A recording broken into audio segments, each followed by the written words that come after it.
he was doing really well.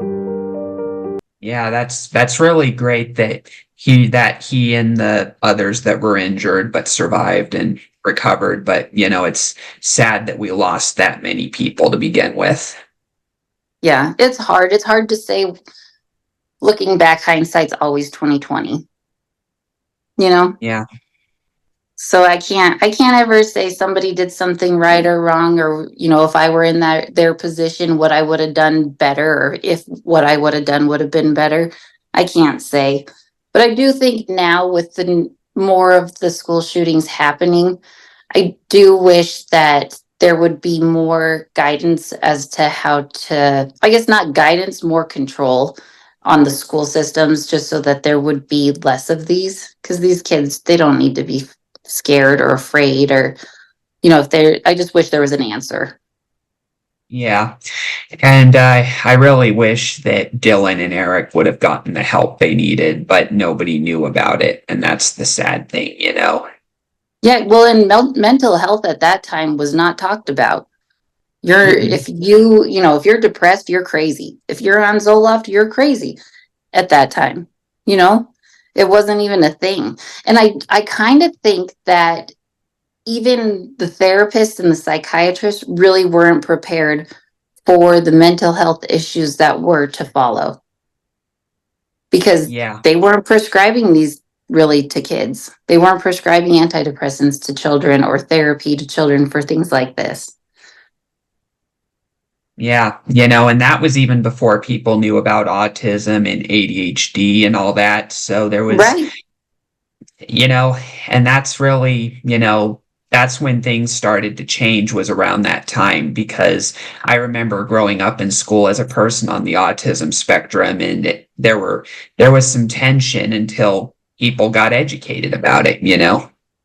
That's literally the thing, is if you're not educated on any topic, you can't speak to it, you know?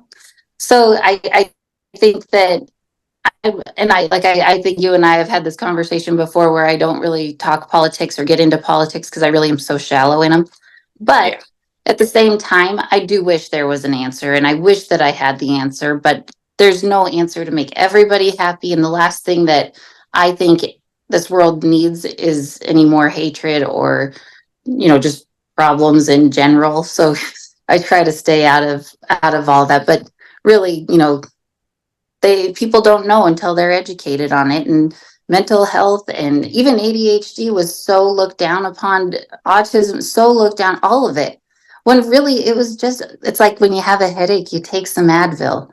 You're depressed, you take some Zoloft. It's not that big of a deal. Get the help you need, take the medicine. It if it makes you a better human, do it.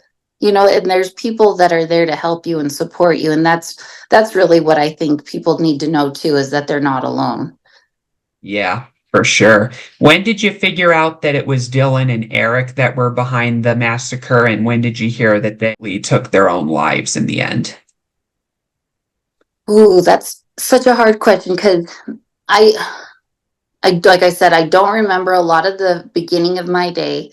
And then that night, we had so many people in and out of our house, and the news on, and I don't think it actually registered until we started going to like some of the, well, maybe we did. I don't know. I would say it probably registered the next day, when I realized who it was, because I don't think I knew them by name.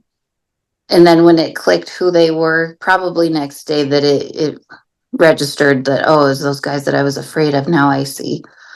So yeah, and then I think I knew they had committed suicide at probably before my brother got home. So like that night, like around 5 or 6, we knew that everything was done, because my brother came out and said, "There's nobody alive in there."